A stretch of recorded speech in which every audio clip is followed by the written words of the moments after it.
তোমার মসজিদ হচ্ছে, কিন্তু বড় দুঃখের ব্যাপার যে ওই মসজিদের আন্ডারে একটা মক্তব নেই ভালো, যেখানে কোরআন শিক্ষার ব্যবস্থা। ভালো করে বুঝবেন শিক্ষার কত গুরুত্ব। আল্লাহ নবী সাল্লাল্লাহু আলাইহি ওয়াসাল্লাম দাঁড়িয়ে আছেন, বুঝুন ভালো করে। আল্লাহর নবী একটা লোককে দেখছেন, লোকটা মসজিদে 2 রাকাত নামাজ পড়েছে, নিজে চোখে দেখলেন। লোকটা এসেছে আল্লাহর নবীর কাছে, আল্লাহর নবী বলছেন তুমি নামাজ পড়েছ? লোকটা বলছে পড়েছি। আল্লাহর নবী বলছেন ফাইন্না কালাম তুসাল্লি, তুমি সালাত আদায় করনি, তুমি নামাজ পড়োইনি। লোকটা আবার এসেছে, গিয়ে 2 রাকাত নামাজ পড়লো, আবার আল্লাহর নবীর কাছে এসেছে। আল্লাহর নবী তাকে জিজ্ঞাসা করছেন তুমি নামাজ পড়েছ? লোকটা বলছে নামাজ পড়েছি। আল্লাহর নবী বলছেন তুমি নামাজ পড়োইনি। আল্লাহর নবী নিজের চোখে দেখলেন লোকটা নামাজ পড়েছে, তারপরেও আল্লাহ নবী সাল্লাল্লাহু আলাইহি ওয়াসাল্লাম তার নামাজ পড়াটাকে একেবারে উড়িয়ে দিচ্ছেন, তুমি নামাজ পড়োনি। কারণ কি বলুন তো? কারণ একটা, সাল্লু কামা রাআইতুমুনি উসাল্লি, তোমরা ওইভাবে নামাজ পড়ো যেভাবে তোমরা আমাকে পড়তে দেখেছো। ভালো করে বুঝবেন। তার মানে লোকটা নামাজ পড়ছিল, লোকটা নামাজ আল্লাহর নবীর পদ্ধতিতে হয়নি। এবার আমি মমতাজুল মসজিদে নামাজ পড়তে গেলাম, আল্লাহু আকবার বলে যদি হাতটা এরকম করে বাঁধি, হবে না? কেন হবে না? কেন হবে না? কেন? আল্লাহর নবীর পদ্ধতি নয়। তার মানে নামাজ পড়ার আগে নামাজ পড়ার শিক্ষাটা আগে গ্রহণ করতে হবে, কি পদ্ধতিতে পড়তে হয়। যে 5 লাখ টাকা খরচা করেছি, মৌলভী সাহেব দোয়া করবেন একটু হজে যাব। যাও, প্রতি বছরে যাও, হজে যাও, তোমার কে মানা করেছে? আচ্ছা বলুন, হজ করতে যাওয়ার আগে হজের সমস্ত পদ্ধতিটা আগে জানা দরকার আছে না নেই? বিনা পদ্ধতিতে গিয়ে যদি ওখানে করে হজ কবুল হবে? হবে না তো। বিনা পদ্ধতিতে কেউ যদি নামাজ পড়ে তার নামাজ কবুল হবে? হবে না তো। যেখানে যে দোয়া বলার দরকার সেই দোয়া সেখানে বলে না বললে নামাজ হবে? হবে না। তার মানে নামাজ একটা বড় ইবাদত, কিন্তু ওই ইবাদতের উপকরণ দোয়া দরুদ পদ্ধতি, এই শিক্ষা যদি আপনার ভিতরে না থাকে, তার মানে আপনার নামাজ পড়ার কোনো লাভ হলো না। চাচা দেখছি এইখানে একেবারে আলুর মতো ফুলে গেছে কালো হয়ে। ভালো করে বুঝবে। চাচার কত বছর নামাজ পড়ছো বাপ? বলছে 60 বছর হবে মৌলভী সাহেব। 50 বছর হবে, আমার 70 বছর বয়স, এখন 20 বছর থেকে ধরেছি। বাপ একটু সূরা ফাতিহাটা বলো না। ওই যে বেটা ওটা জানি না। আচ্ছা আচ্ছা আচ্ছা আচ্ছা মামা আত্তাহিয়াতটা জানো? হয়েছে বাপ ওটাতে জিভ ঘোরে না। বায়েদ বাইনিটা জানো? ওটাও জানি না, ওটাও জানি না। এই লোকটা বলল জানি না। আপনি দেখুন লোকটা কি বলল, জানি না। এক আল্লাহু আকবার, রুকুতে গিয়েও ঠোঁট লাগছে, সেজদাতে গিয়েও লাগছে, তাশাহুদে বসেও দেখছি ঠোঁট নাড়ছে। বলছি চাচা তুমি দোয়া জানো না, তা কি বলো ঠোঁট লাড়িয়ে লাড়িয়ে? মানে ও আর এক চিটার। কি বলছি বুঝতে পারছেন না? ও দোয়া জানে না, স্বীকার করেছে, আবার ওখানে গিয়ে আবার ঠিক জায়গায় জায়গায় ঠোঁটও লাগছে। তো বলে কি? ও বলে কি? তুমি যে 50 বছর নামাজ পড়েছো, দোয়া দরুদ কিছুই জানো না, তোমার একদিনের নামাজ কবুল হয়েছে কিনা একবার ভালো করে দেখবে দূরবীন নিয়ে। তার মানে মসজিদে ঢোকার আগে নামাজ পড়ার পদ্ধতির জ্ঞান অর্জন করতে হবে। 5 লাখ টাকা খরচা করে হজ করতে যাওয়ার আগে হজের যে কি পদ্ধতি আছে এই জ্ঞানটা আগে অর্জন করতে হবে, তারপরে হজ কবুল হবে, তার আগে নয়। তার মানে একটা না জানা মানুষের জন্য জান্নাতে যাওয়া পর্যন্ত কঠিন, খুব কঠিন জান্নাতে যাওয়া। না জানা মানুষের জন্য জান্নাতে যাওয়া কি কঠিন। আপনাকে আমি বলছি, দুটো শিক্ষাতেই শিক্ষিত হতে হবে। মাদ্রাসাতেও পড়তে হবে, অন্তত পক্ষে 3-4 জমাত 5 জমাত পর্যন্ত পড়তে হবে। মিনিমাম মেশকাত পর্যন্ত আপনার ছেলেকে দেন। তা যদি না করেন, ইসলামের বেসিক জ্ঞানের জন্য তাকে হাদিস এবং কোরআনের বাংলা অনুবাদগুলো কিনে দেন, ও জ্ঞান অর্জন করুক। যদি দুনিয়াবি জ্ঞান নিয়ে শুধু পড়ে থাকে তাহলে ও বেঈমান হয়ে কবরে যাবে। আর 2, শুধু যদি আখিরাতের জ্ঞান নিয়ে পড়ে থাকে তাহলে দুনিয়াতে আরো চলতে পারবে না। বর্তমান 2025 বিজ্ঞানের যুগে চলা বড় কঠিন।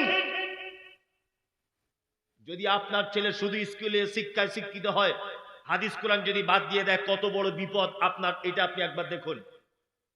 কোরআন বলছে ওর নাম ঈসা, কোরআন বলছে ওর নাম ঈসা, স্কুলে পড়ানো হচ্ছে ওর নাম যিশু, কোরআনে বলা হচ্ছে ওর মায়ের নাম মারিয়াম, স্কুলে একটা বাচ্চাকে পড়ানো হচ্ছে মায়ের নাম মেরি। কোরআন বলছে ওর জন্ম হয়েছে বাইতুল্লাহাম, স্কুলে পড়ানো হচ্ছে ওর জন্ম হয়েছে বেতেলহেম বলে একটা জায়গায়। তাহলে এবার বলুন, কোরআনের সঙ্গে স্কুলের এই শিক্ষার আসমান জমিন সংঘর্ষ আছে না নেই? আছে না নেই? আমার বক্তব্য হচ্ছে যে আপনার বেটা যেমন জানবে যে ওর নাম যিশু, আপনার বেটা তেমন জানা ফরজ ওর নাম ঈসা। আপনার বেটা যেমন জানবে ওর মায়ের নাম মেরি, আপনার বেটাকে তেমন জানতে হবে ওর মায়ের নাম মারিয়াম। তাহলে দুটো শিক্ষায় বজায় থাকলো। কোরআন বলছে ফাইন্না খালাকনাকুম মিন তুরাবিন, মানুষকে তৈরি করা হয়েছে মাটি থেকে। কি থেকে তৈরি করা হয়েছে? আপনারা বিশ্বাস করেন যে মাটি থেকে মানুষকে বানানো হয়েছে? করেন তো? স্কুলে কি পড়ানো হয় বলুন? এই যে বানর থেকে, এক কথা বিবর্তনের ফলে মানুষ। ওই জন্য ডাক্তার বাবুদের চেম্বারে দেখবেন একটা ক্যালেন্ডার থাকে, ছবি দেওয়া থাকে এরকম, একজন এরকম করে আরেকজন একটু এরকম করে, আরেকজন এরকম করে, আরেকজন গড়িয়ালের মতো, আরেকজন হাফ বানর, তারপরে একটু ফুল বানর, তারপরে দেখবেন একটা মানুষ আধা ন্যাংটো, তারপরে ফুল মানুষ। দেখেছেন এগুলো? এই ক্যালেন্ডার গুলো দেখেছেন? তার মানে এইটা দেখিয়ে ছাত্রদেরকে শিশু মনে ভাবিয়ে তোলা হয় যে মানুষ আগে এরকম ছিল, তারপরে আস্তে আস্তে বাড়লো, বিবর্তন হয়ে তারপরে গড়িয়াল হলো, ওখান থেকে এই প্রাণীটা হলো, তারপরে ফুল বানর, তারপরে মানুষ। আজ থেকে 200 বছর আগে চার্লস ডারউইন এই থিওরি দিয়ে গিয়েছিলেন। আচ্ছা বলুন, আপনার বেটা যদি চার্লস ডারউইনের এই থিওরিটা স্কুলে পড়ে, আর কোরআনের এইটা যদি তার নলেজ না থাকে যে মানুষকে মাটি থেকে তৈরি করা হয়েছে, তাহলে ওর আর ইমাম থাকবে বলে মনে হয়? হবে? থাকবে? থাকবে না। আমার কিন্তু এখন 2025 সালে খুব ইচ্ছা হয় চার্লস ডারউইন যদি বেঁচে থাকতেন, আমি একটু ওনার সঙ্গে দেখা করতাম, যে আপনি এত বড় মিথ্যা কথা কি করে লিখতে পারলেন, আর এ তথ্য দিলেন কি করে? আর আমি সব থেকে বড় আশ্চর্য হই যে আজ থেকে প্রায় 200 বছর আগেকার এই থিওরিটা 25 সালে পর্যন্ত পড়ানো হচ্ছে। এটা একটা অবাক করা ব্যাপার যে এইটা এখনো পর্যন্ত পড়ানো হয়। উনি বলছেন যে বানর থেকে মানুষ হয়েছে। আমার বাড়িতে একটা দেশি গরু আছে, ভালো করে বুঝবেন। দেশি গরুটা 1-1.5 কেজি দুধ হয়। তা আমার স্ত্রী, মেয়েদের বুদ্ধি যা হয়, আমার স্ত্রী বলছে মনি সাহেব, আপনার ওই আপনার মেয়ে আর আপনার ছেলে, আপনার মেয়ে আর আপনার ছেলে, এরা দুজনাই খেতে খেতে খেতে খেতে সব দুধ শেষ হয়ে যায়। কি বলছি বুঝতে পারছেন? একটা এ কিনলে হয় না যে গরু বেশি, কার একটা পার্স হারিয়ে গেছে, প্রয়োজনীয় কাগজপত্র আছে, দয়া করে আপনি নিয়ে যাবেন স্টেজ থেকে। যাই হোক, তা আমার স্ত্রী বলছে দেশি গরুর 1-1.5 কেজি দুধ হয়, এক কাজ করলে হয় না, যাতে দুধ একটু বেশি হয় ওরকম একটা গরু কিনলে হয় না? আমি বললাম দেখো, এই গরুটা বিক্রি করে আবার ঝামেলা করবে, কোন গরু কিনবো, দুধ হবে কিনা তার ঠিক নাই। তা আমি গরুর ডাক্তারকে ফোন করেছি, ভালো করে শুনবেন। তা গরুর ডাক্তারকে বলছি, এটা কিন্তু অরিজিনাল নয়, বোঝানোর জন্য গল্পটা বলছি, অরিজিনাল ঘটনা নয়। তা গরুর ডাক্তারকে বলছি, ডাক্তার বাবু, আমাদের গরুটার 1.5 কেজি দুধ হয়, 3-4 কেজি দুধ আমার বাড়িতে লাগে, আমার ছোট ছেলে মেয়ে আছে ওরা খায়, আমার বুড়ো আব্বা মা আছে তারা খায়, আমার স্ত্রী আমি সবাই খাই, কি করা যায় বলুন তো, 1.5 কেজি দুধে হচ্ছে না।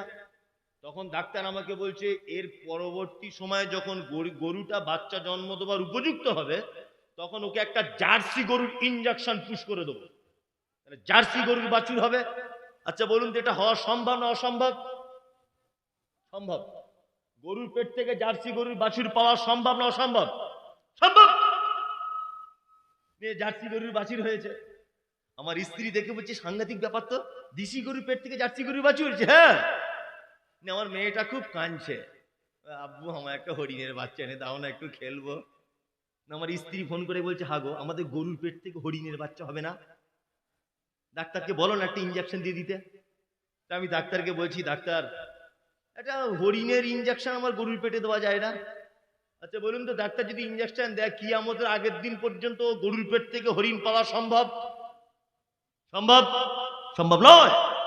গরুর পেটের থেকে অস্ট্রেলিয়ান গরু হওয়া সম্ভব, গরুর পেট থেকে আমেরিকার বাচ্চা পাওয়া সম্ভব, গরুর পেট থেকে ভিয়েতনামি গরু হওয়া সম্ভব, দেশি গরুর পেট থেকে জার্সি গরুর বাছুর পাওয়া সম্ভব, কিন্তু গরুর পেট থেকে হরিণ, বাঘ, শ্রীগাল পাওয়া সম্ভব নয়। বানর একটা আলাদা প্রাণী, ওর থেকে বিবর্তন হয়ে মানুষ হয় কি করে? আজ থেকে 200 বছর আগে চার্লস ডারউইন যে থিওরি দিয়েছে, আমি চার্লস ডারউইন বেঁচে থাকলে এখন ধরতাম যে তাহলে আপনার 200 বছরের এই থিওরি আজ 2025 সাল পর্যন্ত সুন্দরবনের মাটিতে, আফ্রিকার কঙ্কো জঙ্গলে, ওই আপনার বাঁকুড়ার জঙ্গলে, ওই আপনার বীরভূমের এলেম বাজারের জঙ্গলে যে সমস্ত বানর বসবাস করে, কই একটাও তো মানুষ নতুন করে হলো না। নতুন করে হওয়ার দরকার ছিল কি ছিল না? ছিল। তার মানে একটা ভুয়ো তথ্য, তার মানে বিজ্ঞানের সঙ্গে কোরআনের সংঘর্ষ রয়েছে, আছে না নেই? আছে। আমরা বিজ্ঞানকে দিয়ে কোরআন যাচাই করব না, আমরা কোরআনকে দিয়ে বিজ্ঞান যাচাই করব। ভালো করে বুঝবেন, আপনার বেটা যদি জানে বানর থেকে মানুষ হয়েছে, আর এটা যদি না জানে মাটি থেকে মানুষকে সৃষ্টি করা হয়েছে, আমি মমতাজুল ইসলাম বলবো আপনার বেটার ঈমান আর থাকবে না, চলে যাবে। অসম্ভব ব্যাপার, থাকবে না। ওই জন্য দুটো শিক্ষাতেই শিক্ষিত হতে হবে আপনার বেটাকে, আপনার বেটিরও তাই।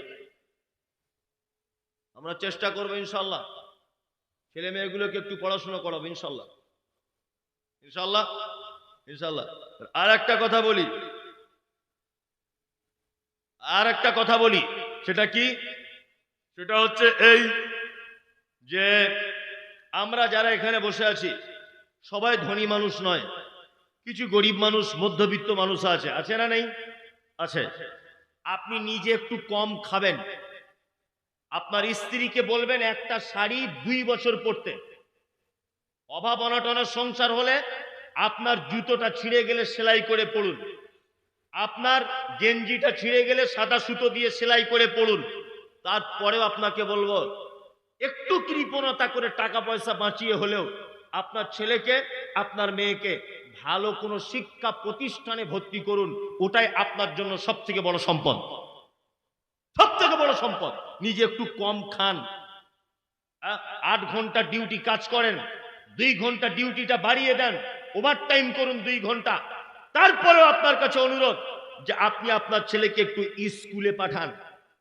আজকে আপনাদেরকে একটা তথ্য পেশ করছি, তথ্যটা দেখুন কেমন লাগে। সারা পৃথিবীতে একটা মাত্র দেশ আছে ইহুদি, একটা দেশ, দেশটার নাম কি? ইসরায়েল। এই দেশটাতে জনসংখ্যা 84 লক্ষ। কত লক্ষ? 84 লক্ষ। আর আমাদের পশ্চিম বাংলার জনসংখ্যা হচ্ছে প্রায় 14 কোটির কাছাকাছি। ভালো করে বুঝুন, তার মানে আমাদের পশ্চিম বাংলাতে যে মানুষ বসবাস করে তার 13 ভাগের 1 ভাগেরও কম, তাই তো? আপনারা জানেন ইসরায়েলে এই 84 লক্ষ লোক ফিলিস্তিনের উপরে কেমন অত্যাচার চালাচ্ছে। কিছুদিন আগে ইরানের উপরে হামলা চালিয়েছে ওরা আমেরিকার মতো একজন শক্তিশালী দেশকে পর্যন্ত পরোয়া করে না।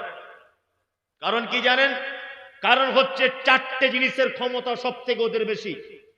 আমি জেনে পড়ে বুঝে তবে আপনাকে বলছি, এটা পৃথিবীর 4টে জিনিস, সব থেকে জিনিস ওদের কাছে আছে বেশি। এক নম্বর হলো 18 বছর বয়স পর্যন্ত কোনো ছেলে বা মেয়ে তারা যদি স্কুলে না যায় তার বাপকে জরিমানা দিতে হয় সরকারকে, এবং 5 বছর থেকে 18 বছর পর্যন্ত একটা ছেলের শিক্ষার খাতাপত্র, বই কলম, তার খাওয়া দাওয়া, তার পোশাক, তার যানবাহন সমস্ত কিছু সরকার বহন করে। 18 বছরের আগে যদি কোনো ছেলে রাজমিস্ত্রি কাজ করে, 18 বছরের আগে যদি কোনো ছেলে কোন রকমের কাজের সঙ্গে যুক্ত থাকে, তার বাপে 3 বছর পর্যন্ত জেল খাটতে হতে পারে। এর নাম ইসরায়েল। ভালো করে বুঝবেন। 2, প্রত্যেক 3 থেকে 4 জনে একজনে করে সেনার ক্ষমতা ওদের বেশি। 3 নম্বর হচ্ছে এই সারা পৃথিবীতে যত জাতি বসবাস করে, একটা জাতি আছে তাদের ভিতরে কোনো মতনৈক্য নেই, বিভেদ নেই, এককভাবে সবাই একতাবদ্ধভাবে জীবনযাপন করে, তারা হচ্ছে ইহুদি।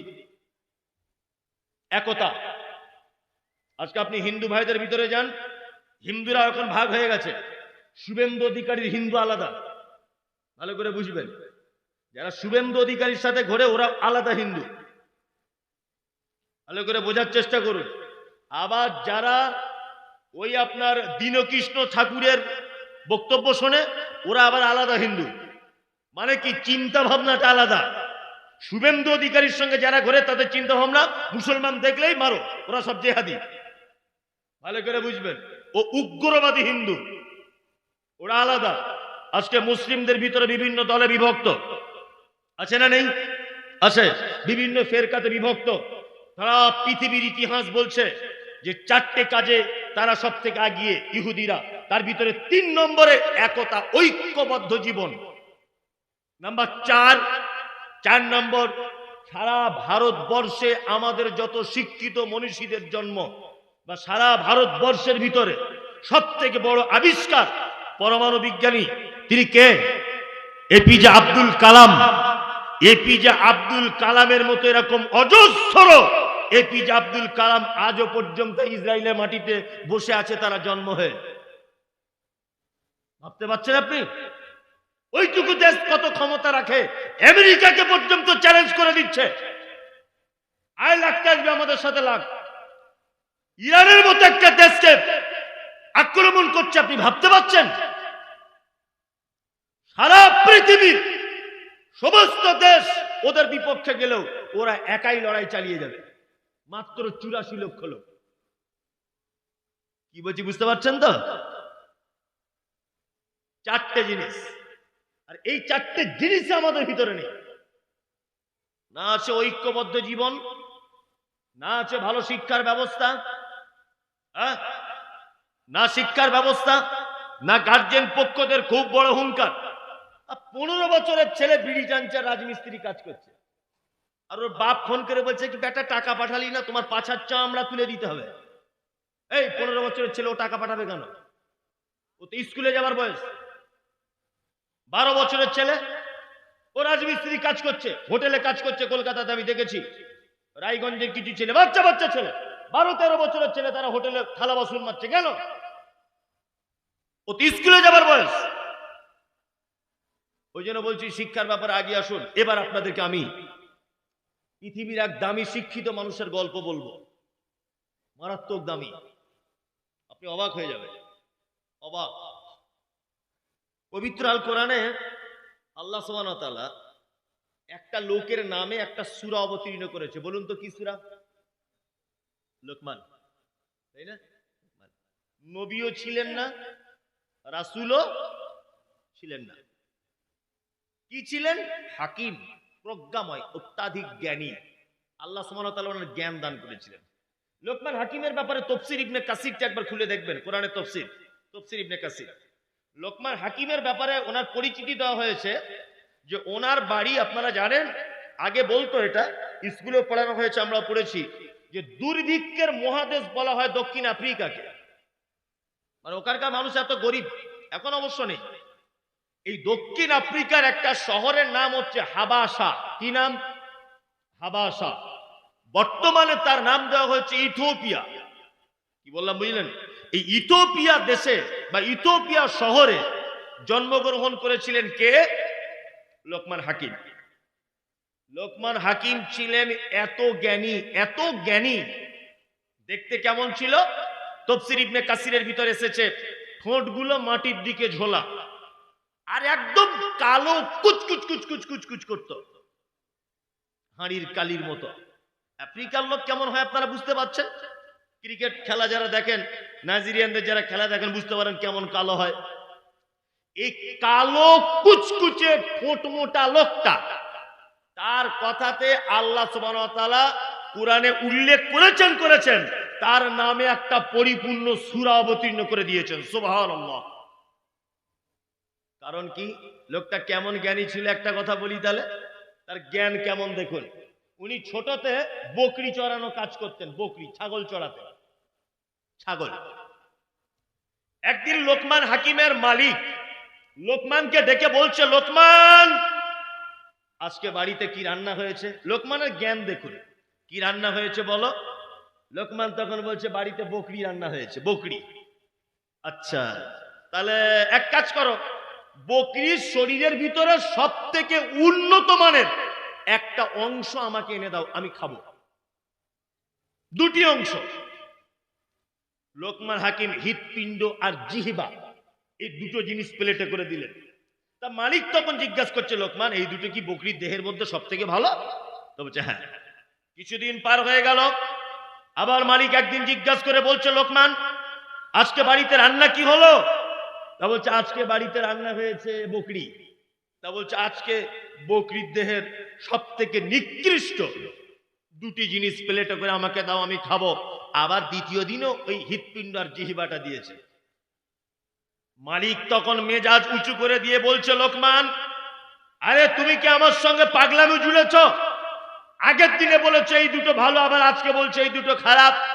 লোকমান হাকিম তখন বলছেন, জাহাবারা শুনুন, কোন মানুষের দেহের ভিতরে এই দুটো জিনিস যদি ভালো হয় তাহলে সে লোক ভালো, আর কোন মানুষের দেহের ভিতরে জীব আর এই জায়গাটা যদি খারাপ হয় তাহলে সে লোক খারাপ। অরিজিনালটাও তো তাই, তাই না? সামনে আসসালামু আলাইকুম, অন্তরে বীজ ভরা, এক নম্বরের বদমাশ আছে না? আসসালামু আলাইকুম, আরে মমতাজুল সাহেব আপনার মতো লোক হয় না, আবার দেখছি ফেসবুকে গাল দিচ্ছে, ওই লোকটাই। ইমাম সাহেব আল্লাহু আকবার, আপনার যা কোরআন তেলাওয়াত, সুবহানাল্লাহ, 30 বছর নামাজ পড়ছি, আপনার মতো কণ্ঠস্বর কারোর শুনিনি, এত কণ্ঠস্বর ভালো আমার। ইমাম সাহেব জোহরের সময় ওর ছেলের পাতলা পায়খানা হচ্ছিল, না বলে বাড়ি চলে গেছে। ওই লোকটা এসে তখন বলছে, শালা ইমাম সাহেব সব ভালো, না বলে শুধু ঘুরে ঘুরে করে ঘর চলে যায়, হচ্ছে পাক্কা শয়তান লোক। এ মুখে সালাম আলাইকুম আর প্রশংসা, অন্তরে কি? হ্যাঁ, বিষ।